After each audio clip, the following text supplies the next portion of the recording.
Good evening, everyone. My name is Kristen Goodhue. I am your moderator this evening. Welcome to the last evening lecture of 2021 from the Smithsonian Environmental Research Center. For those of you who are just joining us, I'm Kristen Goodhue, the science writer at CERC, and we're very pleased to have Dr. Katharine Hayhoe with us tonight. So before I introduce Dr. Hayhoe, first, a couple housekeeping items because some things are a little bit different at this lecture. First of all, you may have noticed there is no Q&A icon. That is because Dr. Hayhoe uses a special software called pollev.com, which we'll be using for asking some questions of our audience, and also that's where you can submit your questions. So she'll be sharing a link to that. We'll also have the link to that in the chat so you can interact with Dr. Hayhoe, share your questions, vote for questions, and tell us a little more about where you are and where you're coming from. And this lecture is being recorded for those who can't join us live. So please check your email inboxes in 5 to 6 days once we've had time to edit out Zoom's automatic closed captions, and you'll see a link to the recording. Also, if you would like to view the closed captions, you can click the live transcript option on your screen. It should also be a CC icon, and you'll be able to see the automatic captions that Zoom provides that are roughly 80% accurate. We'll clean them up for the recording of the webinar. And also, we've been thrilled to have you with us all year. We've loved the audience engagement. We've been really thrilled with the kind of speakers we've been able to get for this lecture series. Very grateful to people like Dr. Hayhoe for sharing their time and talents. If you like what you've seen this year, please feel free to chip in a little bit. We're grateful for any support, even a few dollars helps. It helps us keep these lectures free and accessible, and it helps us bring in talent from all across the country and the globe. So with that, I will go ahead and introduce Dr. Hayhoe. Dr. Hayhoe is the Chief Scientist of the Nature Conservancy and an endowed professor of public policy and public law at Texas Tech University. She is an atmospheric scientist by trade, also an award-winning science communicator. Her research focuses on how climate change will impact people right where they live, and as part of that, she looks at future scenarios and global models to try and build strategies to reduce climate change impacts. So if she feels optimistic about climate change, you can trust that she knows what she's talking about. Dr. Hayhoe also hosts and produces the PBS show Global Weirding, and recently co-founded Science Moms, an organization which is a resource for parents trying to raise children while grappling with climate anxiety. In 2019, the UN gave her a Champions of the Earth Award. She's also received the American Geophysical Union's Climate Communications Prize and has been named one of Time Magazine's 100 Most Influential People.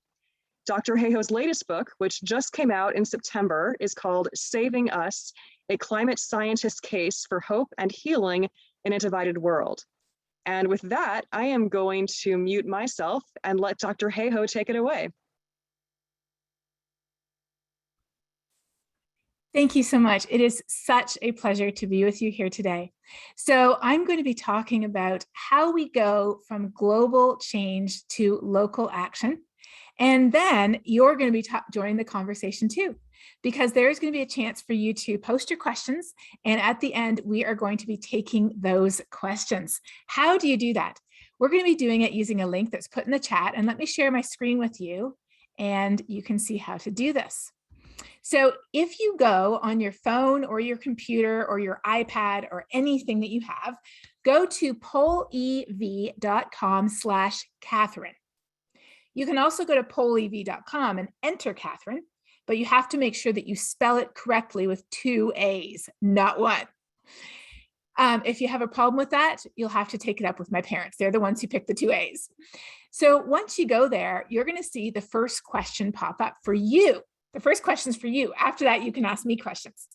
I want to know, where are you joining us from today? You'll see this map come up when you go to pollev.com/Katharine, and you can click. And if you're not in the US, that's totally fine. I'm Canadian myself. Just click over the border or below the border if you're in Central America, or over here on either sides. And we'll assume that you're either over in Asia or Europe, not on a boat in the middle of the ocean. All right, it looks like we've got some people from BC joining us, which is great. Welcome. We have a fellow Texan. I live in Texas now. We've got a bunch of people from the Chesapeake area, no surprise, but we also have quite a few from California, There we go. Arizona, Colorado, Kansas, Illinois, Michigan, Florida. Somebody very close to the border there, upstate New York. A few people off down there in the Caribbean, maybe it looks like. Oh, we've got Alaska in there too. Excellent. All right. So now you know how this works. And what you're going to be doing from now on as we go through, and I'll keep talking because I keep seeing some little things popping out there, which is fantastic. I see that there's 300 of us here. So that's a lot of people to be putting their dots on this map. So as we go through, you are going to be able to put your questions in here at any time. And here's the fun part. You can upvote the questions that you most want us to talk about at the end. You can do that anytime. So after my presentation, we're going to be taking questions and we'll be looking the most at the questions that got upvoted the most. So as we go along, and this is great to see everybody filling in, it looks like we've got almost the whole country covered. You just have to work on a bit more in the Dakotas, I think. Dakotas, Wyoming, but we got someone in Idaho. That's fantastic. So as we go along, you can put your questions in anytime. So stop putting your input in the map now. And I'm going to open up the questions now. Here's where you can type in your question anytime you want as I go through. But you can also keep this open and look at the other questions that people post, and you can upvote the questions that you most want. Oh, I love that. Okay. So here we go, from global change to local action. I want to start with the problem. The problem is it has the word global in the title. The problem is global warming. What is global warming? I know that this sounds like a very basic thing to start with, and it is very basic. I can explain it in 1 minute with a cartoon, as you're about to see.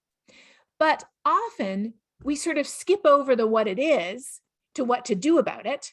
And then we end up mixing up all these things to do about it. They did a survey recently of the people who are most concerned about climate change, and 45% of them thought that the problem was due to plastic pollution. 30% thought it was due to the ozone hole. That's not what's causing the problem. We have to understand, why do we have a global problem before we can understand what to do about it. So in 60 seconds, using a cartoon, here we go. What is global warming? Well, our planet, there's our happy planet, has a natural blanket of heat trapping gases. The sun's energy shines down and goes right through this blanket like a window, but then the planet absorbs the sun's energy and heats up and gives off heat energy, and that blanket traps the planet's heat, just like a blanket traps your body heat on a cold night. This keeps our planet over 60 degrees Fahrenheit or over 30 degrees Celsius warmer than we would be otherwise. And that's why we have life on Earth. So if this is natural and good, which it is, what's the problem? The problem is that by digging up and burning coal and gas and oil, we are producing more heat trapping gases, wrapping an extra blanket around the planet. And just as you would if someone snuck into your room when you were asleep and put an extra blanket on you, you'd wake up sweating saying, "Grandma, I didn't need this extra blanket," because that's what she would always do to me. In the same way, our planet has an extra blanket around it, and that is why it's running a fever. 3/4 of those heat trapping gases come from burning coal, gas, and oil. 3/4. 1/4 comes from deforestation, land use change, and agriculture. That's where those heat trapping gases come from. So that's where solutions have to come from too. When we talk about this problem, we often hear about it from a global perspective. We hear about global average temperature, and this is a figure from the most recent IPCC report that came out just this August, the Code Red report, they called it. It's actually the 6th assessment report. They've been publishing assessment reports since 1990, and this was number 6. So global average temperature is the average of thousands of weather stations around the whole world, carefully added up. And when we do that, we can see that our warming is unprecedented in more than 2,000 years. And it's the warmest multi-century period in more than 100,000 years, which vastly predates human civilization. That's the important point here. The planet has been warmer before, but it was not warmer before with 8 billion people and every acre of arable land and every, hectare of water parceled out. We have never seen conditions this warm, and we have never seen them changing this quickly. Not only that, but we've never seen it happening due to humans before. We can actually look at what would be happening to the temperature of a planet that did not have humans digging up and burning coal and gas and oil, and deforestation and large-scale agriculture. And when we do, it's that sort of aqua-colored band down there. According to natural factors, in fact, over long time scales, we should be getting cooler right now, not warmer.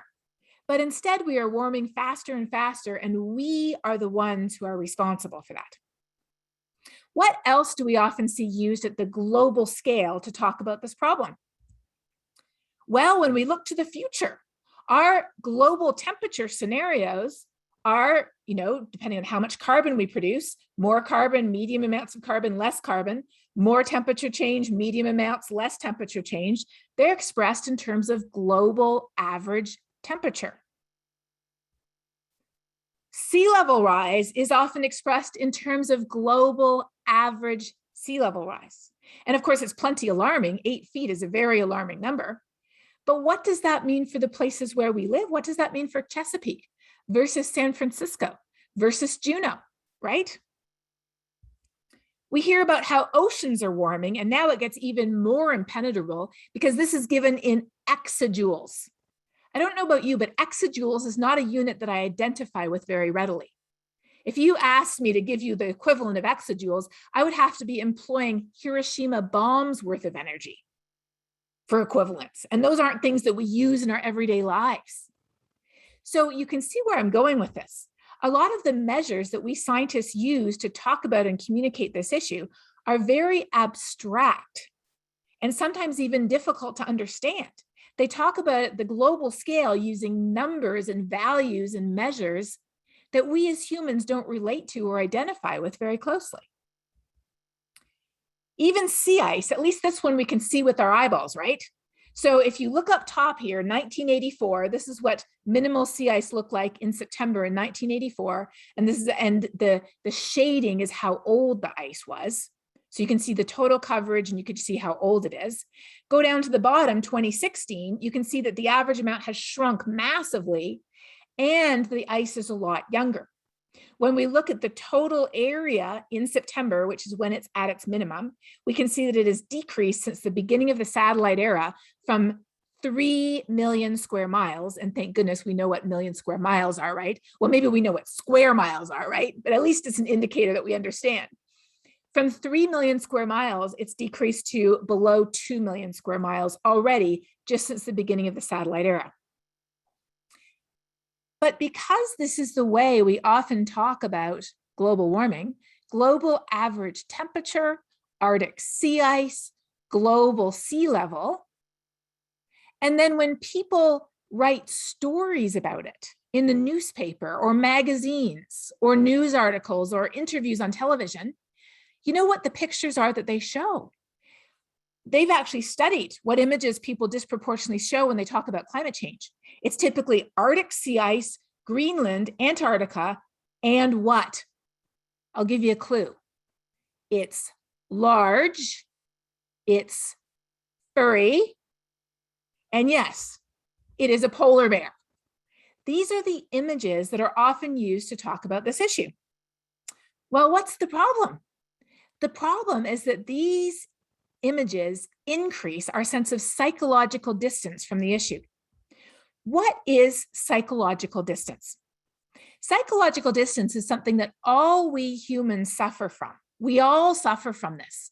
How do I know? Well, first of all, who truly eats everything they're supposed to eat and who never eats what they're not supposed to eat?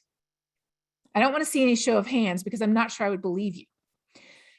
The latest research says that when you're sitting down at a desk, which I've been doing all day, and you might have too, you're supposed to get up every 30 minutes and walk around for several minutes. Who did that today? I can confess, I did not. Who has enough money saved for retirement? We don't do all of these things because why? Not because we doubt that we're going to need retirement money, not because we doubt what people say about what's good or not good to eat. We don't do it because we perceive the risks to be distant. We think it doesn't matter to us. We think that the risks are distant in time, in the future, but not now. Distant in space, over there, not here. Abstract rather than concrete, and irrelevant to our primary concerns. Well, guess what? This list ticks every single box in terms of how we think about climate change. Every box. How do we think about it? The future, not now. Over there, Antarctica or Greenland, but not here. Abstract, global average temperature, ocean heat content in exajoules, rather than concrete, my backyard, my house, the air I breathe. We also think of it as irrelevant to our primary concerns. We're just trying to survive COVID. I feel sorry for the polar bears, I really do, we think. But I'm just trying to get by here with my family where I live, right? Well, you know what? You're not alone. We all suffer from this when it comes to climate change, and I have the data to show you this. So these are an amazing set of maps from the Yale Program on Climate Communication. They asked people a bunch of different questions and divided the results up by county, which is what I'm showing you here. And they also divide the results up by congressional district, which I'm not showing you here, but you can go to that website and you can see it for yourself. Actually, maybe you could put that in the chat. If you just Google Yale climate opinion maps, these will pop right up, and you can zoom in on your county, you can zoom in on your district, and you can zoom in on your state. So anywhere that is orange means more than 50% of people said yes. And if it's blue, it's less than 50%. And the darker the color in either direction, the more people said yes, or the more people said no. So what do we see here? Do you think global warming is happening? 72% of people, yes, it's happening. Do you think it will harm plants and animals? Yes. Now, what type of psychological distance is in play here?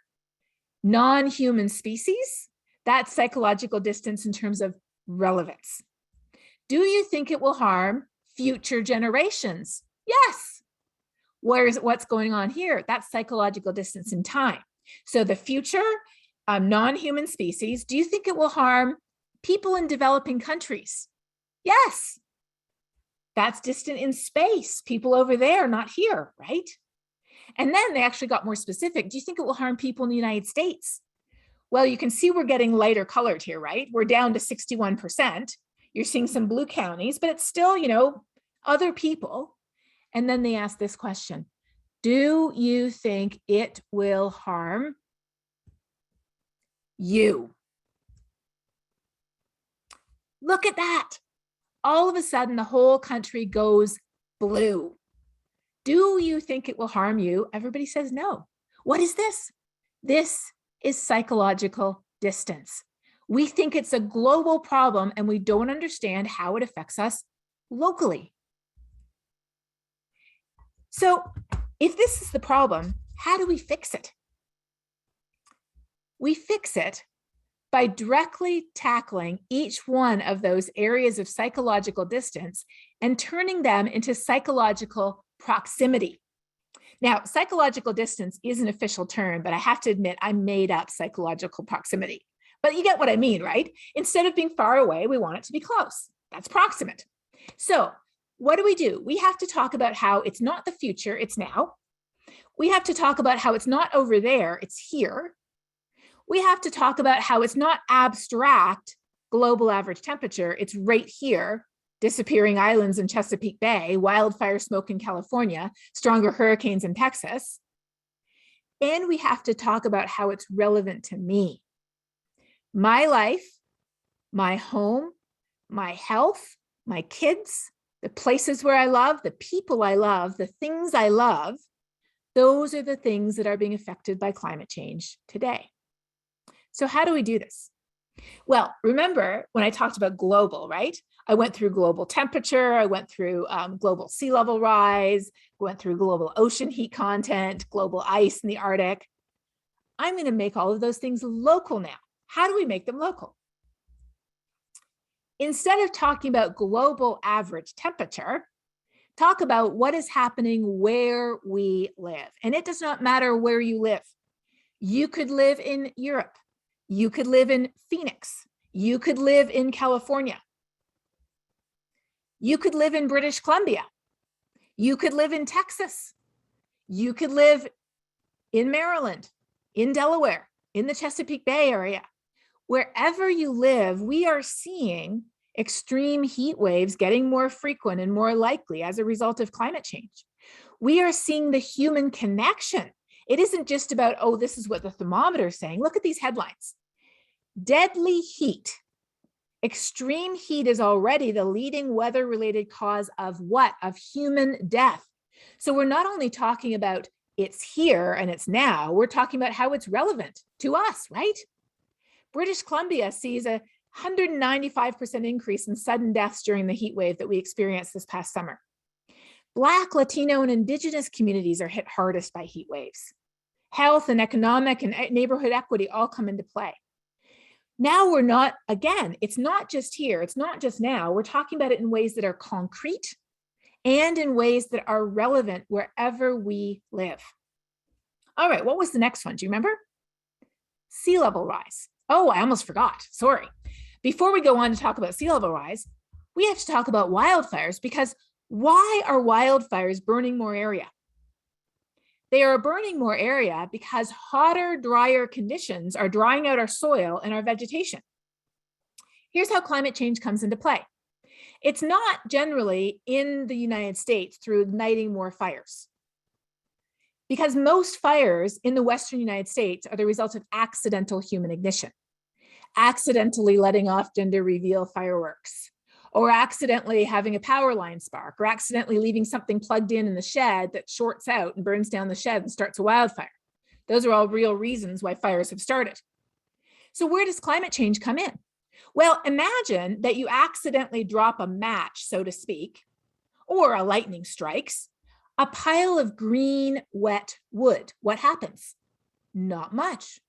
Then imagine you accidentally drop the same match into, or lightning accidentally strikes, a pile of bone dry kindling. It has been sitting outside in a heat wave and it is dry as a bone and it is ready to go off.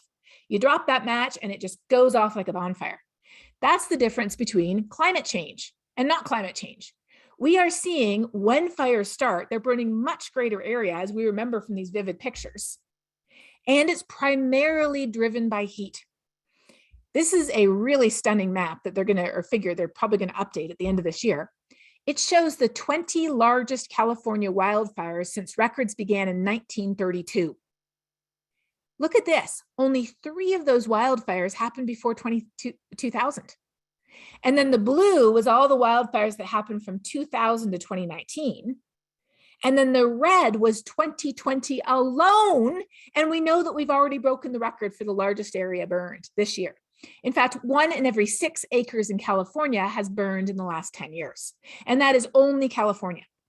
We know that the wildfire season in British Columbia back in 2017, 2018, we know that thanks to climate change loading the dice against us, it burned about 7 to 11 times the area in British Columbia because of these hotter, drier conditions. So in the last US National Climate Assessment, scientists actually calculated, and you can see this only goes to 2015, this will be updated in the next one, that without climate change, wildfires would have burned about 10 or 11 million acres. That's normal, wildfires are normal. But with climate change, it had already burned twice the area by 2015. And remember, we've had the biggest wildfire since then. That's how climate change is affecting us where we live. And to that, I would add, and you probably have seen this if you lived in the Western United States, the smoke was so thick and so choking that many people couldn't even let their children play outside. Many people had to go to the hospital because they breathed in the smoke. It interacted with and exacerbated COVID. And even as far east as Boston or Toronto, the skies were choked with wildfire smoke from the Western fires. We could breathe it in. It was affecting our lungs. So what is that? It's here, it's now, and it is absolutely relevant. If it's sending someone you know to the hospital with asthma, or if you're breathing it in and coughing and choking as a result, right? It's also definitely not abstract because you can see it. Okay. So this is happening not just in British Columbia. It's not just happening in California. Alaska had their worst wildfire season on record 2 years ago. The worst insured disaster in all of Canada was a wildfire. And then, do you remember just before COVID? I know it's hard to think back before COVID, right? But just before COVID, what was the biggest global headline in the whole world just before COVID? It was this: the wildfires in Australia. This is happening all around the world. So it is here, it is now, it is relevant, and it is definitely concrete. All right, where does climate change come in? It's taking our natural weather dice and it is loading the dice against us. Do we have a chance of naturally rolling a double six? Yes. What is a double six? A heat wave, a hurricane, a drought, a wildfire, a flood, a crazy storm. But as the planet warms decade by decade, it's like it's sneaking in and taking one of these numbers and then another and turning it into a 6, and then taking another and turning it into a 7. This is what we see happening. The question with these extreme events is not, did climate change cause the event? The question is, did climate change make it worse, and how much? And we're starting to be able to put numbers on it. All right, we're being recorded again. We're good. Okay. What about sea level rise? Rather than talking about global average sea level, let's talk about sunny day flooding in communities that we know. Let's talk about how Miami Beach is raising the level of their streets by 2 feet and installing pumps. Let's talk about how sea level rise has already decreased the value of Carolina Beach property by 1.6 billion. Let's talk about how Zillow estimates that Florida coastal homes could lose 15% of their value by 2030. And in Florida, they are already seeing that coastal homes are losing value compared to their inland neighbors. It is already happening. It is here, it is now, it is concrete, and it absolutely is relevant to people's lives. Around the world, 700 million people live in the low elevation coastal zone, including 2/3 of the world's largest cities. We could be seeing 300 million refugees from coastal areas before the end of the century. What's happening in the Chesapeake area? One consequence of sea level rise is that it is exacerbating problems you already have, and that's what we see everywhere. 9 times out of 10, climate change isn't creating a new problem. It's taking a problem that already exists. Like what? Well, in the Chesapeake Bay, you have erosion. You have boat waves that erode the shore. And so that is already a challenge. And then what? You add climate change to the mix. As the US military calls it, it's a threat multiplier. So these are some great images that Cirque supplied, where you can see an old aerial picture of 1938. And then if you compare it with 2010, you can see that 2 of the islands have completely disappeared and 1 has shrunk very significantly. It wasn't sea level rise all by itself. It was sea level rise exacerbating the problems that already existed. Tangier Island is an island where you go there and everybody says it's erosion. It's just erosion. Well, of course, erosion is part of it, but why is it happening so quickly? Sea level rise. Sea level is rising twice as fast now as it was just 25 years ago. So I actually participated in a Samantha Bee episode, and that's the picture you see below. Amanda Harkin, the reporter, talked to me first about how do we talk about climate change?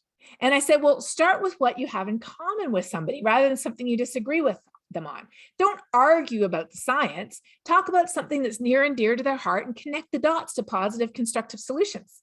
So she actually went to Tangier Island, and it's very funny. You can watch it on Facebook. She had a whole conversation with people about it.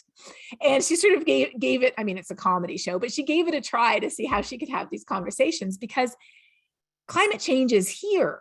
It is now, it is concrete, and it is relevant to people who live on Tangier Island today. What about warming oceans? Rather than talking about exajoules of energy, we can talk about the marine heat waves that along the Pacific Northwest are estimated to have caused, the death of 1 billion marine creatures.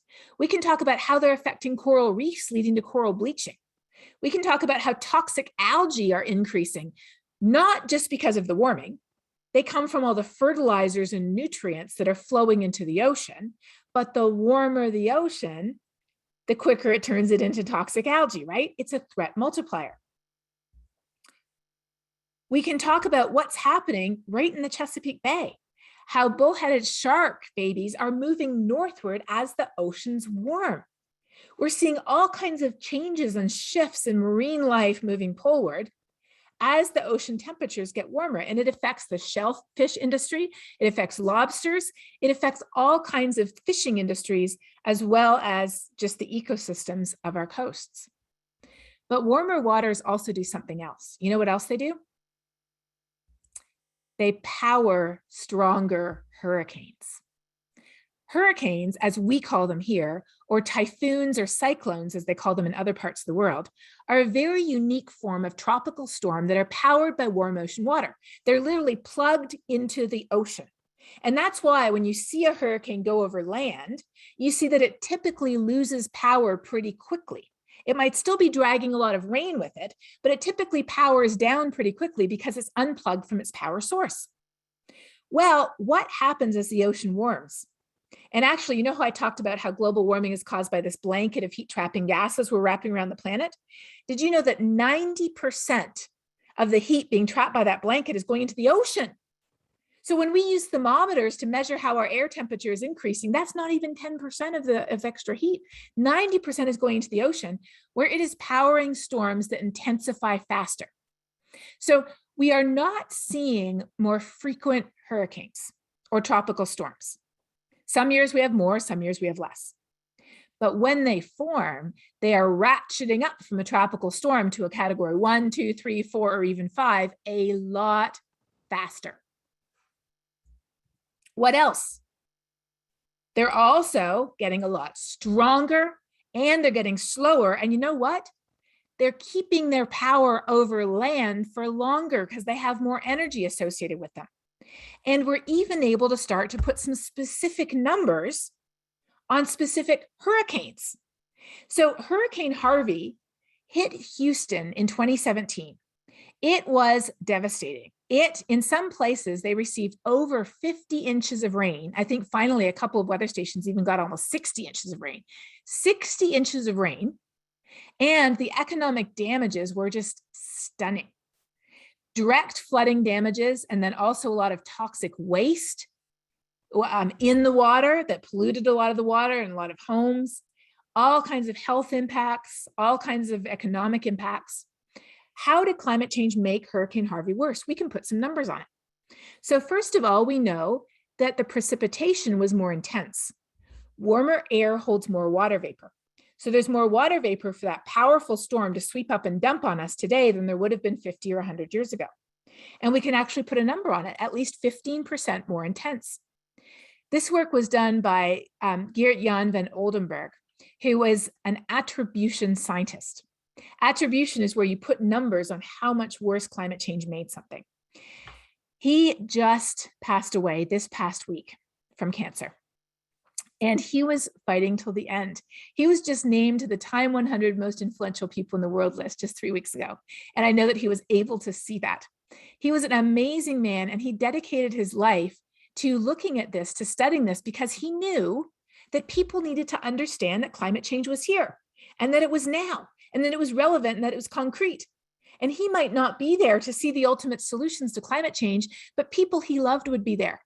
People he cared about, places he cared about, things that he cared about were all affected. And so he fought till the very end. Sorry, I might have a little tear in my eye right now. He fought until the very end so that people would know this information, because that's how important it is. It's about all of us. What else do we know? We also know that overall, there was probably about 40% more rainfall. We know why. That hurricane was sustained and intensified by high ocean heat.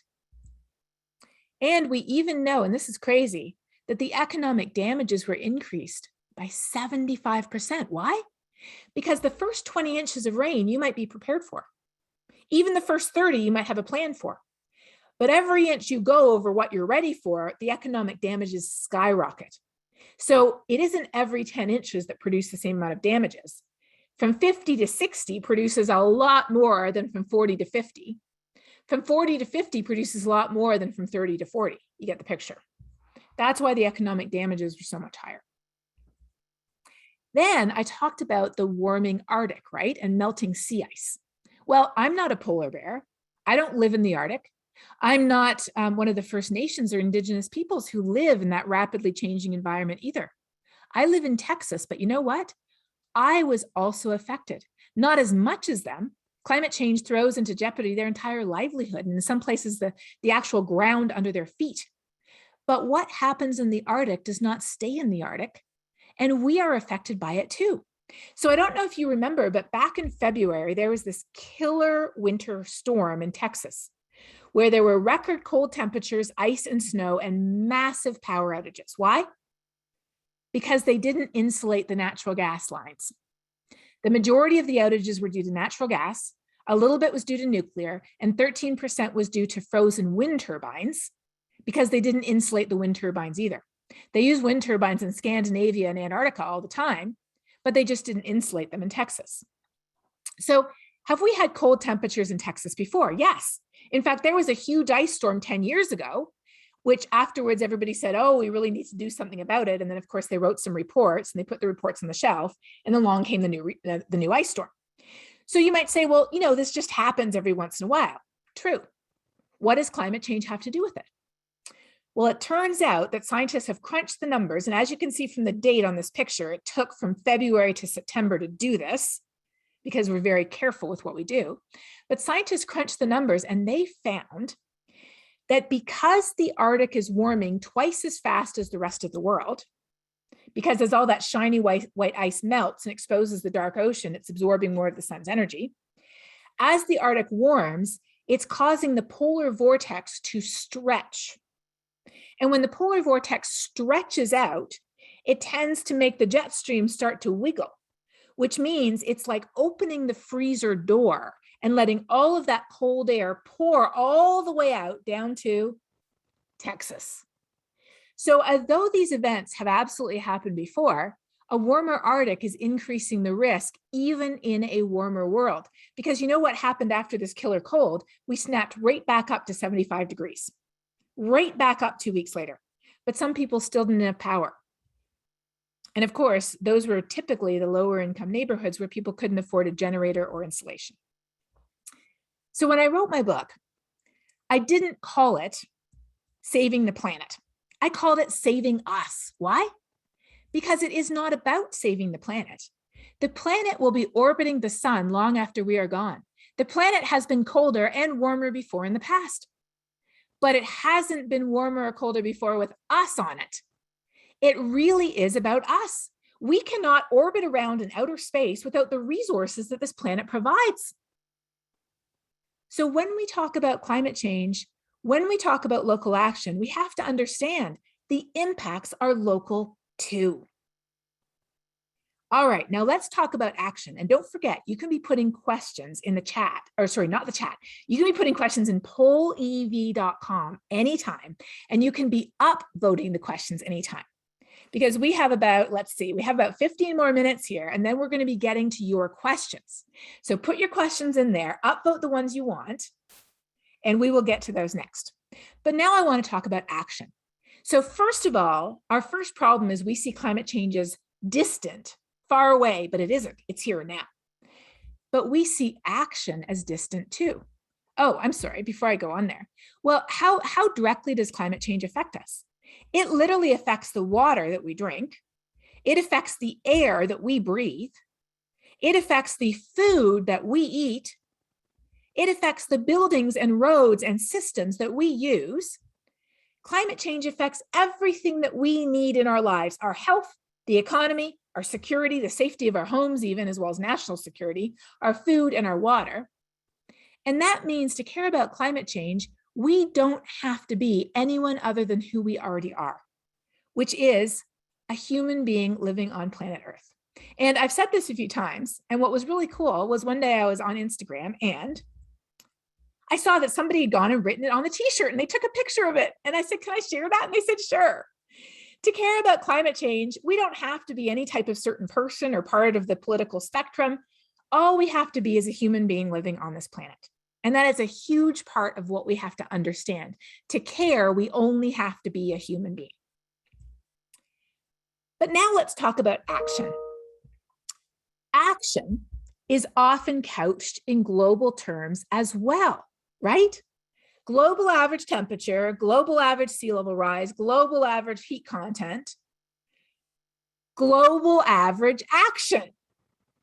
In 1992, every country in the world went to Rio de Janeiro and they signed the United Nations Framework Convention on Climate Change. In it, they agreed, including the United States, every country agreed, to stabilize greenhouse or heat trapping gas emissions, concentrations in the atmosphere at a level that would prevent dangerous human interference with the climate system. And then they spent 25 years arguing over what was dangerous until the Paris Climate Conference. Then they agreed that at least 2 degrees, and if possible, 1.5 degrees. And above that, well, we're already seeing dangerous impacts today, obviously. But beyond 1.5 to 2 degrees, we start to see widespread, constant, continuous dangerous impacts everywhere, all the time. So it's not a magic number. Obviously, some impacts are already dangerous today. Talk to anybody who lived through Hurricane Harvey or who didn't. Talk to anybody who lived through that heat wave or who didn't. We know the impacts are dangerous, but we know that the warmer it gets, the more widespread and continuous those impacts will be.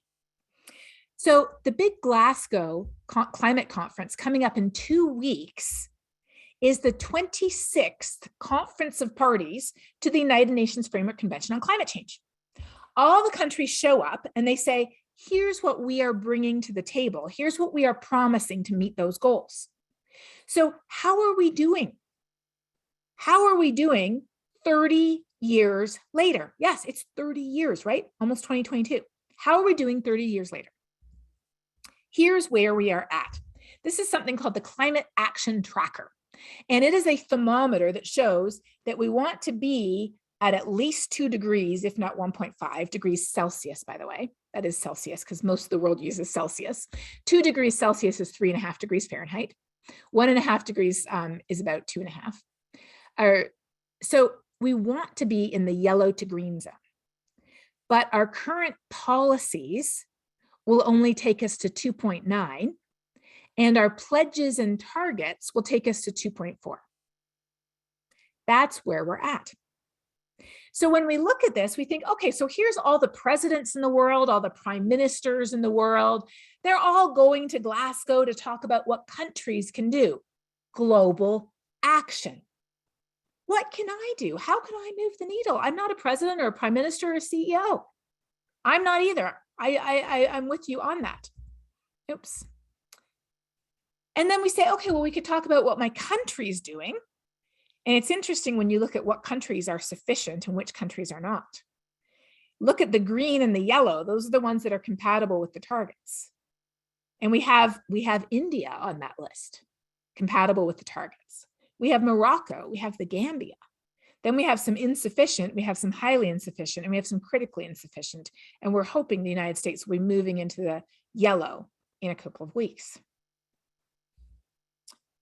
So what gives me hope is one of the biggest questions I'm asked when I see this. And that's why I wrote the book. What gives me hope when it just seems like it's this global problem that's affecting us here and now, but the world is just stuck in a stalemate? What gives me hope? Well, first of all, I want to talk about what hope is not. I don't know if you read this when you were little. I did, and I didn't like it.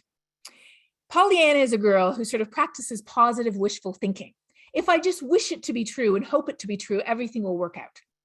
That's not going to happen with climate change. Neither is imitating the metaphorical ostrich. I say metaphorical because ostriches don't really do this, but we think they do. Burying our heads in the sand or pretending it'll all work out okay is not going to fix this problem. And depending on our political leaders is not going to fix it either, all by themselves. Real hope begins with recognizing the risk, understanding what's at stake, our homes, our health, our cities, the people, the places, the things that we love, we have to accept that success is not inevitable. We're in a bad place. We're trying pretty hard, but we could try a lot harder, and we have to try a lot harder. But what hope also provides is a vision of a better future. We are not only avoiding the impacts, we are moving towards a world that has abundant, clean energy, that has clean air and blue skies, that has unpolluted waters, where we don't have 9 million people dying on average every year from air pollution. That's double the number of COVID, yet somehow that doesn't make the headlines. We know from the IPCC that every ton of carbon contributes to global warming. This is the degrees of warming on the y-axis here, the vertical axis, and on the bottom is not time. On the bottom is carbon levels. So our carbon emissions will determine our future. And where do these carbon emissions come from? Us. We are the ones who will determine our future. So the conclusion of the IPCC, I feel like, is very hopeful because they say it's up to us. Every action matters. Every bit of warming matters. Every year matters, and every choice matters. Now, at this point, you might be saying, okay, hang on. So you're saying that each of us has a role to play? Yes. And you're saying that climate change is an existential crisis that could end civilization as we know it? Yes. And so you're saying that me changing my light bulbs and recycling and eating less meat is going to fix the problem? No. Okay, so you're saying that nothing I can do can fix the problem? No, I'm not saying that either. So you're saying that I shouldn't do anything? No, I'm not saying that either. I change my light bulbs, I recycle, I have solar panels, I have a plug-in car, I change my diet, I reduce my food waste. Why did I do that? Do I think that my personal carbon footprint changes are going to change the world? No. But I do think that my shadow is going to change the world. What's the difference? The shadow is the influence that we cast. How do we cast our influence? Not just by walking the walk, but even more, much more, orders of magnitude more, by talking the talk.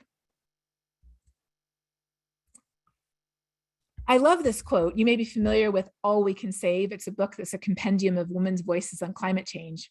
Katharine Wilkinson, who put it together, says, and I picked this quote to end my own book because I think it's so perfect, "It is a magnificent time to be alive at a moment that matters so much.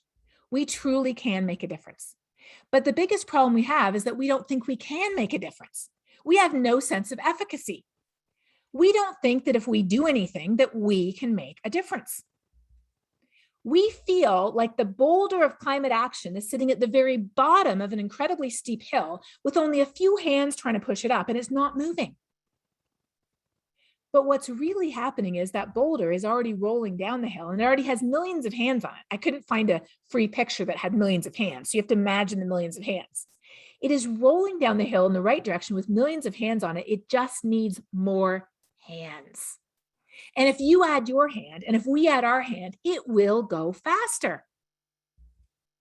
So that's why it's so important to show people that there are changes happening. They're happening at the level of a country. But how did these countries decide to change? Was it because the president or the prime minister woke up one morning and said, we have to do this? No, it was not. It was because ordinary, average people began to talk about it. And they talked to other people, and they talked to other people, and it worked its way up to the point where the country made a decision. How are corporations making a difference? Was it because the head of Apple or the head of Walmart or the head of Microsoft woke up one morning and said, we need to be carbon neutral? No, it was because people in the organization started to use their voices to talk about what they could do, why they should do it, and it worked its way up. Why are churches speaking out and making a difference? Well, you could make a good case for the Pope waking up one day and deciding to talk about climate change. I'd be willing to buy that. But in most cases, in most churches, in most places, it isn't because the leaders decide, it's because people decide. And in fact, just last week, the Presbyterian Church of Ireland voted to divest from fossil fuels. And you know why they did it? It was because they had been talking about it. People had been raising their voice to the point where they brought it as a vote to the General Assembly. And when they did that, you know what they did? They actually quoted from Saving Us, and they quoted from some talks I'd given talking about how if we take our faith seriously, whatever major world religion we come from, we would be out at the front of the line demanding climate action. And so they took action. Why? Because somebody had started the conversation. I love telling people about what's happening in Texas, of all places. We've got the most wind energy. We've got entire, army bases and airports and cities powered by wind energy. There's all kinds of amazing things happening in very surprising places, including the Texas of Canada, which is Alberta. And this makes people recognize, wow, there's a lot of hands on that boulder that I had no idea were on the boulder. Of course, young people have their hands on the boulder, don't they ever, right? Young people are pushing that boulder down the hill as fast as they can, and they need our help too. Our own lives are changing, and each of us can do our part. Why? Because not only do we talk the talk, we walk the walk, and then we talk the talk even more. I talk about the things that I do in my personal life. And it turns out, as I talk about in the book, some of these changes can be contagious. Why would you ever know that food waste was a big source of heat trapping gas emissions if nobody told you? Why would you know where to get solar panels if nobody put them up locally and said, here's where you can go get them? Why would you do anything if somebody didn't talk to you about it? Not saying, you horrible person, why aren't you doing this? But just saying, hey, I just tried out this amazing thing, or somebody else is doing this and I'm going to try it too. Why don't you try it too? That's how we make a difference. I love talking about project drawdown solutions that are so surprising. Things like educating women and girls, reducing food waste I talked about before, clean cook stoves, smart agricultural practices like biochar. There's so many amazing things that we can talk about of people who have their hands on that boulder, who are pushing it down the hill. And if we just add our hand, it can go faster. The world is changing no matter where you look. And last year, 90% of new energy installed around the world last year was clean energy. 90%. That is absolutely amazing. And how did it happen? It wasn't because the head of the International Energy Agency decided to do it. It was because ordinary people in all of those different places figured out how to make it happen. And they got other people to help them too, right? Again, we are not talking about the CEOs, the presidents, the rulers of the world. We are talking about ordinary people making a difference where they live, and it all adding up to a tremendous amount of change. So how do we start? Often we sit there waiting for hope to arrive, and then we feel like we'll act. But Greta puts it perfectly. She says this. She says, the one thing we need more than hope is action. And once we start to act, hope is everywhere. And she would know, wouldn't she? But let's just look at her, because she's the best example of what I'm talking about. She was very concerned, anxious about climate change. She convinced her family to reduce their carbon footprint. They looked at their travel, they looked at their diet, they looked at how they lived. They reduced their carbon footprint as much as they could. And if that was the only thing that they had done, none of us would know her name. But she did one more thing. And this is her carbon shadow, not her footprint. She used her voice. She took a piece of white paper, she wrote a few words on it, school strike for climate. She went and she sat outside a building, the Swedish parliament, and now everybody knows her name. Why? Because one small girl used her voice. And if she did that, why can't we? But you know what? We're not doing it. Remember way back, about 45 minutes ago, and again, we are almost done here. So be putting your questions in the chat, or not in the chat, in Poll EV, because we're going to be getting there. But remember way back at the beginning, I talked about how we don't think climate change matters to us. This is not the bluest map. There is one more map that is darker blue. What do you think it is? Do you ever talk about it? We don't talk about it. We don't talk about climate change. Why don't we talk about it? We don't think it matters. We don't know how to communicate why it matters to others, and we don't think there's anything we can do to fix it. Well, you know now those are completely wrong. It matters. We can start with something we have in common with somebody and connect the dots, and we can absolutely share positive, constructive solutions. They could be something a city is doing, a state is doing, a company is doing, something we're doing ourselves, something we've heard about other people doing, something we want to do together. We can do that. So instead of our normal approach where climate changes, we get worried, we dump a lot of scary data on people, people just reject it even more because they're paralyzed and inaction results. Because as neuroscience explains, Callie Sherrod is a neuroscientist, she explains, fear and anxiety cause us to withdraw, to freeze, to give up rather than take action. And climate just changes more. Instead of doing this, we have to break the mold. How do we break it? By tackling the real problems, by talking about why it matters and what we can do to fix it. When climate changes and we get worried, and 70% of us are already worried here in the United States and more in other countries, here's where we break the cycle. Instead of sharing more scary data about global average temperature and sea ice and Antarctica, what information do we share? We talk about how it affects us here, now, in ways that are concrete and relevant. And we talk about solutions that are here and now and concrete and relevant. And what happens? People feel empowered and action results. It's how our brains are wired.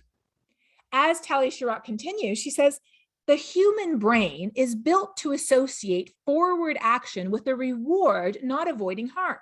So reframe your message so the information you provide induces, beautiful word, hope, not dread. Isn't that amazing? We can do that.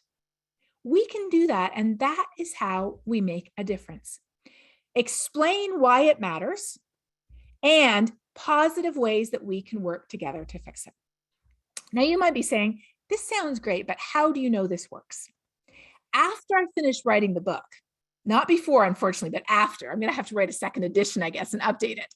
After I finished writing the book, this study came out where I participated in a study to make 4 short videos, 1-minute videos, framing climate change around an issue that was directly relevant and important to Republicans. Climate change is the most politically polarized issue in the whole United States right now. So we had an Air Force general, we had a Republican politician who runs a free market institute, we had a libertarian, and we had me. And we all framed climate change around an issue that related directly to the free market, to personal liberties, to national security. And my video was about a faith-based perspective. Well, here's what the Yale researchers did. They aired these videos, not in a lab, but on social media. They put them out on social media in real life in 3 different districts. And they tracked how opinions changed in those districts by seeing these short videos appear in people's social media feed, being boosted into their social media feed. Guess what happened? Democrat opinions increased a little bit. Republican opinions increased twice as much. Why? Because we started the conversation with something that we had in common and connected the dots to practical solutions that they could get on board with. It works at scale. It's amazing. And then you might say, okay, well, that's fine. You're a scientist. You're the most trusted messenger. I am the number 2 most trusted messenger. Healthcare professionals are the number 3 most trusted messengers. Business people, broadcast meteorologists, Air Force generals, they're number 4 and 5 and 6. Religious leaders are down at number 7. Who's the number 1 most trusted messenger? You. People we know are the most trusted messenger. They are the most effective because we know how to start the conversation. We know how to connect the dots. We know how to bring in positive solutions that are local that we can get on board with. So I want to leave you with this thought. This is something I wrote for Time magazine just a couple of weeks ago. And it reflects specifically on the role of individuals in spurring change. And here's what I said. When we look back 200 years ago, change did not begin with the King of England deciding to end slavery, or the President of the United States deciding to give women the vote, or the National Party of South Africa opting to end apartheid. No, change began when very ordinary people, people of no particular power or wealth or fame, decided the world could and should be different. Who were abolitionists like William Wilberforce? Well, they were people who, if they owned slaves, freed them, but most of them didn't. People who, if they ate sugar, boycotted sugar because it came from the Caribbean plantations, but most of them didn't. They were people who did what they could, but they knew that the greatest force they had was their voice, and that is what they used. We know some of their names today: Elizabeth Cady Stanton, Martin Luther King Jr., Nelson Mandela, but there were countless others who shared and supported and fought for their visions of a better world. They were people who had the courage of their convictions, who used their voices to advocate for the systemic societal changes needed. Who were those people? They were us. We are the people who changed the world before, and we are the people who can change it again. And so when I talk about this issue, I talk about it not about saving the planet, not about global warming, not about global agreements. It is literally about saving us, and we need every hand on board because we are the ones who are at stake here. Thank you.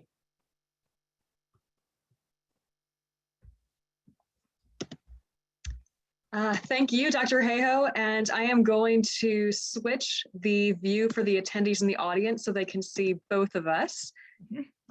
And I will say I have never seen this many votes on questions before. So we're going to try and get to as many of these questions as possible before 8:30. The first one has 27 votes. How best can we demonstrate how much more expensive it will be to ignore or deny climate change versus to ameliorate it? As in, the sooner we act, the less it will cost, but how can we make that case more compelling? Well, that is exactly the question. I'm so glad you asked that question, because the question is not, can we afford to act?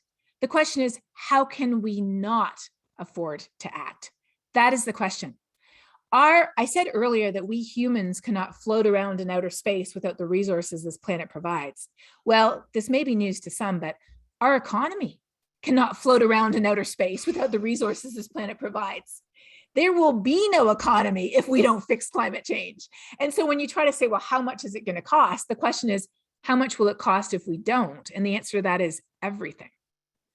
So how do we, nuts and bolts, how do we bring it down to the global level or to the local level? Because saying it's going to cost $1 quadrillion, I mean, who even knows how many zeros that is, right? We need to talk about here and now. So remember, I was talking about Hurricane Harvey. And I was talking about the research that Gert-Jan van Oldenburg and others did looking at how much worse Harvey got. So one of my colleagues, Mike Weiner, who's from California, he was the one who calculated with one of his colleagues that 75% of the economic impacts during Harvey, which were over $100 billion, right? I mean, it was astronomical amounts of money. 75% of that was because of climate change. So that's a big price tag right there, a single event. Then there's other people who are working very hard to put price tags on crop losses, on water shortages, on other things like that. But showing again impacts that are, and I know I sound like a broken record, but sometimes you have to repeat things about 10 times, and this is going to stick in your head now. We have to show that there are costs that are here, you know where I'm going now, right? Now, relevant and concrete. Dollar signs happening here and now to illustrate how it's already here, it's already happening, and it could be a lot worse. And it's the same principle I talked about here, apply it to economic costs. So it sounds like the short answer to that question is choose the impacts that are most relevant to whoever your audience is and say, here is the cost to your own life, your own county, your own state for not fixing climate change. Exactly. So for example, in some places in Minnesota, their flood insurance has gone up 300% since the 1990s because of all the increased flood risk. So that's what you talk about there. But if you're in the Chesapeake, obviously you'd be talking about sea level rise, which is made worse by coastal subsidence and coastal erosion, and how that's affecting a place that you love, a place that you own, a place where somebody you know lives. make it local, make it real, make it tangible, because there are examples everywhere now. It is no longer a future issue. I wish we couldn't. I wish it wasn't so easy to find examples, but unfortunately it is. But the good news is that helps us to spread the word that we have to act now. Another cost question. Do you think it's possible to transition to a low carbon future without major economic disruption? That's a great question. And I will preface that by saying I'm not an economist. And I don't claim to be. So I read and I listen to the experts on that one. And what I know is that there are some specific data points that I think are super helpful. So for example, in my book, I talk about how there's a University of California, Berkeley study that showed that it is possible to transition the entire US electricity grid to clean energy with storage, because of course the sun doesn't shine at night and the wind doesn't always blow. We know that. It's possible to transition the whole grid to clean energy with storage by 2030 and save money. The net cost would be negative when you add it all up. I mean, that's pretty incredible when you think about it. In other places, it is more difficult. The power sector is the low-hanging fruit. And so people are looking at, well, how do you transition steel manufacturing? How do you transition concrete manufacturing? How do we invest in our agriculture? And that's another win-win. Because did you know that nature-based solutions, only a tiny bit of them are planting trees. A lot of it is conserving and restoring degraded ecosystems, conserving coastal wetlands, mangrove forests that protect us from coastal storm surge and absorb carbon, and smart agriculture, where we're putting carbon into the soil, where it's amazing fertilizer that produces better crops and more drought-resistant crops, and practicing things like agroforestry and cover crops. The investment, the return is almost immediate on those things. So there's a lot of low-hanging fruit that we can do that does not cost a lot, but at the same time, we absolutely have to gear up for the big changes that we have to make, the tough changes. But I would turn that question around. The question says, do you think it's possible to transition to a low carbon future without major economic disruption? I would turn that around. Do you think it's possible to not transition without major economic disruption? And I would give you a very clear answer to that. And the answer to that is no. If we don't transition, there will be major economic disruption. It's interesting when you flip it around, isn't it? That's true. And thinking globally and locally, I think, are you referring to things like hurricanes and storms, but also climate refugees and the mass migrations that will occur from climate change? Exactly. I mean, like I pointed out, we have 700 million people in the low elevation coastal zone around the world. We have 2/3 of the largest cities in the world within a few feet of sea level. And so it's not just permanent inundation, it's coastal storms, which, as I pointed out, are getting stronger. It's storm surges, it's sunny day flooding, it's king tides. So it's not, we don't wait until it's all inundated before we experience the impacts. A lot of those places are already experiencing them today. And the question is, where do people go? Question, the third most popular question kind of harkens back to your conversation with politicians. How can we best change the minds of people like Joe Manchin, who have the power to vote, but seem to be more voting in lines of the fossil fuel industry? And for those who don't live in West Virginia or don't live in some of the more climate skeptic controlled states, is there a way we can influence politicians for whom we are not the constituents? They don't have to listen to us. Mm-hmm. That's a good question. So I've been looking at all the great comments, and Christopher Egan said, the Berkeley study sounds too good to be true. So I'm putting a link in there so you can read it, Chris, and anybody else who wants to. So my book is all about how to have constructive conversations about climate change. And politicians are humans too. I know sometimes we question that, but no, they are humans and they care about things too. So when we have conversations with politicians, it's really important to begin the conversation with something that's important to them. And if we don't know what it is, do our research. Politicians have voting records, they have platform statements. It's actually really easy to find out what's important to a politician because they put it out there all the time.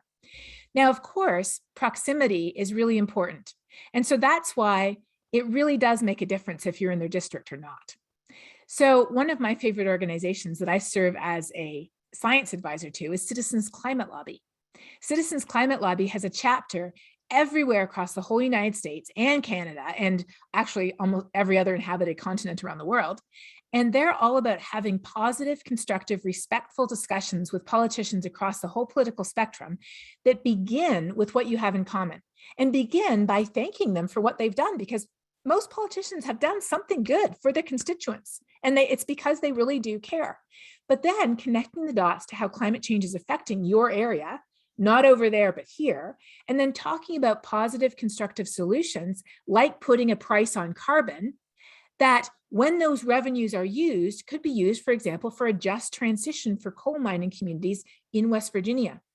So these types of conversations are absolutely essential, and that is a huge way that we can use our voice.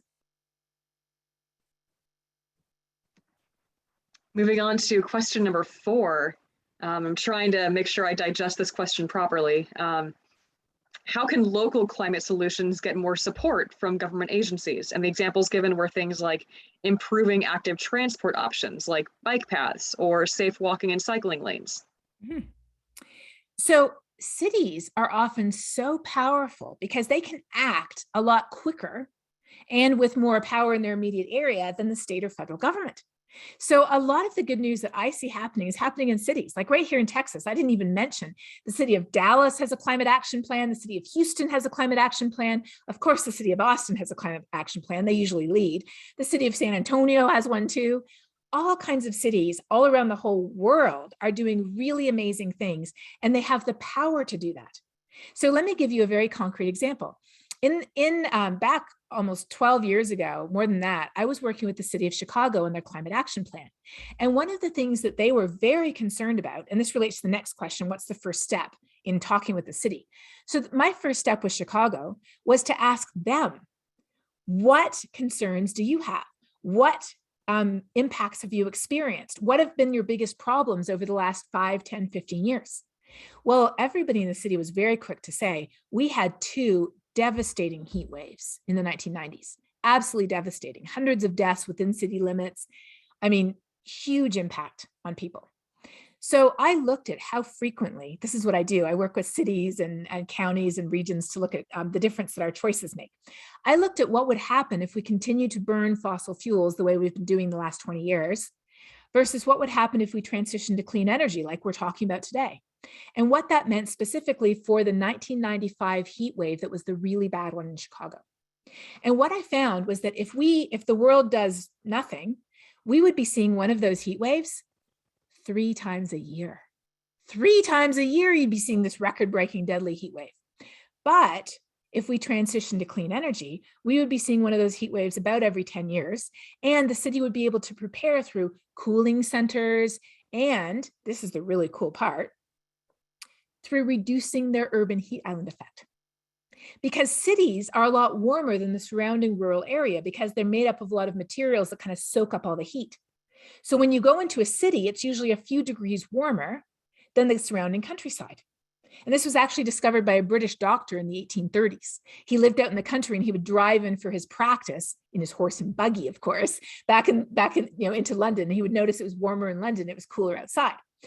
So what the city of Chicago decided to do is they decided to lower their urban heat island effect by the same amount that climate change was pushing their average temperature up. And a city had the power to do that through how? Green roofs, reflective surfaces, planting more trees.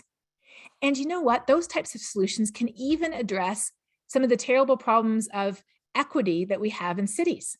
So as you probably know, a lot of low-income neighborhoods in the United States over the past 100 years were redlined, which was a racist practice whereby insurance companies and banks wouldn't issue mortgages or insurance for houses in a certain part of the city. And then often, as a result, those low-income areas, they don't have green spaces, they don't have parks, they don't have investments in social services, and they don't have a lot of trees. And so when a heat wave comes, those parts of the city, those neighborhoods today can be 10 or even 15 degrees Fahrenheit hotter than neighborhoods that are better off. So one way to address that, oh, and there's also worse air quality there too. because they don't have trees to filter the air, and it's often next to major freeways or sources of pollution. So projects like the Green Heart Project that the Nature Conservancy is doing in Louisville, Kentucky, are re-greening, or I should say greening, not re-greening, greening a lot of low-income neighborhoods to put in trees, to put in green spaces that improve people's physical health by cleaning up the air. They improve people's mental health by being surrounded by nature. That's a real thing. They also help with flood management, because often low-income neighborhoods often have greater propensity to flood. Oh, and they also take up carbon. But that's like the fourth benefit. There's like win, win, win, win. Oh, and then it helps with climate change too. So cities have tremendous power. And I love that there's these two questions here about how do we work with the city? Because you can talk to a city council person so much easier than to a senator or an elected representative.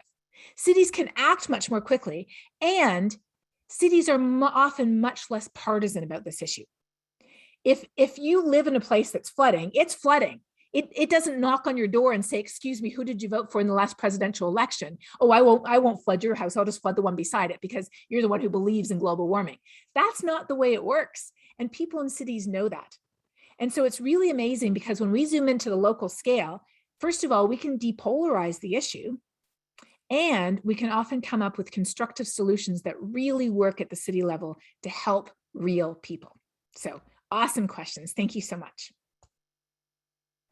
I was very happy that you did mention Project Drawdown in your talk, because that was one of the biggest takeaways I had from that workshop. Just the idea of like, don't think everything has to happen at the federal or international level. Really like think about what you can do on the local level. Mm-hmm. Completely. Next question is more about science denial, I think. Pandemic hit almost all of us in some way, but even with this very relevant concrete impact, a large percent of the population still won't acknowledge it or acknowledge the science-based solutions. I think the answer is yes, climate change is facing a similar issue. I think the other follow-up question to that, the implicit question, is what can we do to help climate change not face that similar issue more? Oh, totally. So the way I start my book is just by acknowledging that very big elephant in the room. COVID hit us, like a train, and it shows so many of the same symptoms as climate change. Psychological distance. I didn't think it mattered to me, one woman just told me yesterday, until someone I knew closely died. So we see it as being distant in space over there, or distant in time in the future, or distant in relevance, whereas in reality it is all around us. Today, we all know somebody who's had it. Many of us know someone who's lost their life to it. I certainly do myself. We've made choices to vaccinate or not vaccinate, to mask or not mask, to socially distance or not socially distance. It affects every single one of us. And we look at the news and we look at, again, and this is really important, we look at how the news emphasizes all the people who are making choices not to act. And it is discouraging. I feel discouraged watching it. And we think, if we can't come together on COVID, how could we ever come together on climate change? Well, we're seeing a lot of the same problems, but we're also seeing a lot of the same solutions. It just takes a little while for people to get started, to start with what matters to people, not dumping scary facts on them, but saying, what matters to you, and asking them questions and listening and saying, why are you making these choices? And let me understand what your real concerns are. And let's talk about what real solutions might look like. It sounds dire because often the media gives the greatest bandwidth to the opposing voices. So on climate change, I want to show you something that's really interesting. This was not my presentation, but since I can still share my screen, I like to share this. It's the 6 Americas of global warming. And it's from Yale, the same people who did the map. We often think that people are maybe 50-50 on this issue. That's what we often think. But it turns out that the loudest, most dismissive voices we hear, here we go. Can you see that, Kristen? Okay, yes. The loudest, most dismissive voices are 8%. 8%. Now, they're very loud, and I run into them on Twitter every day, absolutely every day. But they're only 8% of the population. I don't think there's any way to have a constructive conversation with dismissive. I've tried a few thousand times, and I've concluded nothing's going to change their mind. Once in a while, a miracle might, but I'm not in the miracle business myself personally. But you know what's the good news? 92% of us are not dismissive. And according to the latest poll, oops, Why is this not stopping? There we go. According to the latest poll, 70% of us in the United States are already worried about climate change. 70%. It gets higher when we talk to moms. Mothers, I mean, talk about starting in a place that's close, near, and dear to your heart. 83% of mothers are worried about climate change. 83% of mothers. And you can bet there's a lot of Republican mothers in there. There's Democrat mothers. There's independent mothers too. 83% of moms are concerned. 86% of young people are concerned.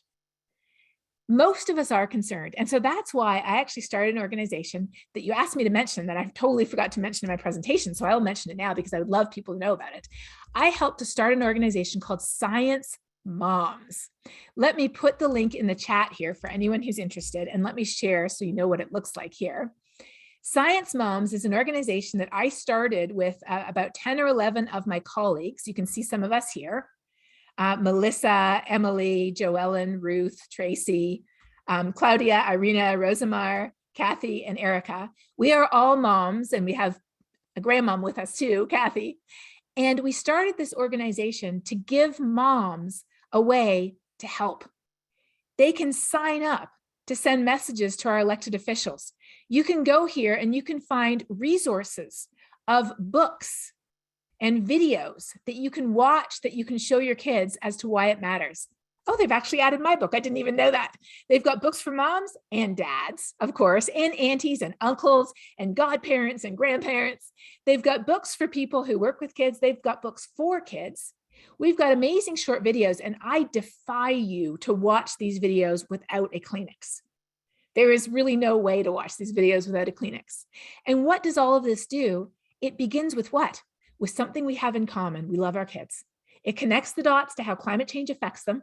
And then it talks about positive, constructive solutions that begin with using our voice to make a difference. Every single one of us can do this. You know, there's a Science Moms for winter athletes. It's called Protect Our Winters. There's a Science Moms for evangelical Christians. It's called the Evangelical Environmental Network. And if you're under 30, it's Young Evangelicals for Climate Action. There's a Science Moms for birders. It's called the Audubon Society. And they're all about climate change. There is a Science Moms for whoever you are, wherever you fall, whatever your interest. There is a group that shares your interest that is speaking out powerfully on climate change. And that's a way that we can, actually, that's a great action to take. Find one of those groups and follow them on social media. Follow them on Instagram or Facebook or Twitter or wherever. Heck, follow them on TikTok if you can find them there. I'm actually on TikTok. Citizens Climate Lobby is on TikTok too. I don't know quite what to do there yet, but I'm trying. Anyways, find a group, follow them, find out all the great information. You're welcome to follow Science Moms. You don't have to be a mom. We don't check anybody's credentials. And share that information. It gives you tons of good stuff to talk about why climate change matters and what we can do to fix it. And I love that people are putting more examples there in the chat, because there are so many great examples. And I know that I've forgotten so many of them, but there's great organizations that are doing everything you could possibly imagine or care about. And they care about climate change, and they're raising their voice to talk about why it matters and how we can fix it. I think we have time for about 2 more questions, hopefully, and the next 2 questions are tied for number of votes. So I'm going to go in just in the order they're on there. What's the best way to find out what we care about in common with someone we don't already know? You mentioned for politicians, like go to their website, see what they talk about. Do you have any advice for people in other branches who you want to start a conversation with? I absolutely do. Ask them questions and listen to the answer. Don't you like it when somebody's genuinely interested in you and asks you questions about yourself? Doesn't that sort of make you feel like, oh, they care about me? I'm happy to tell them about, I'm passionate about gardening, or I love my children or my grandchildren, or I really enjoy doing this, or here's a great book I just read. Or ask people questions and listen to the answers. And if you can't do that, then you're not the right person to be having the conversation with that person. And that's okay. There'll be somebody else who does. But what I do is I always start by asking questions, and 9 times out of 10, within 5 minutes, they've said something that immediately I can connect the dots on. It could be that they love fishing or skiing, or there's a certain place that they have visited since they're a child and they've seen it changing. Or it could be that they lived through the massive hurricane or the ice storm that we just had. Or it could be that they live along the coast, and you could ask them questions about what they've seen and what they've experienced. asking questions is often some of the most effective ways to communicate, because when we ask them the questions and they can tell us what they've seen and what they've experienced, and we can connect the dots, we are respecting their experience. We're respecting their expertise too. We're respecting their perspective, and we're showing that we're in this together. It is literally, again, about saving us together. I'm seeing some questions in the chat about whether there'll be a recording. Yes, there will be a recording, and we will send it to everyone's email in about 3 to 5 days, once we've had a chance to clean up the closed captions. We do like to have the captions be as neat as possible. We know that Zoom's automatic transcripts are maybe 80% accurate if we're lucky, but there will be a recording. So last question of the evening, and I'm very happy that someone put this in there. Are there any climate action organizations that focus on small rural areas? There absolutely are. So for example, in my book, I talk about Matt Russell, who is a small farmer. He's not small, I mean, his farm is small, who is a farmer in Iowa. And Matt is also the director of Iowa Interfaith Power and Light. So he holds meetings with farmers in church basements to talk about stewardship and agricultural practices in languages that connects him with his neighbors there in Iowa. So if you're in a rural area where it's about farming, that's one example.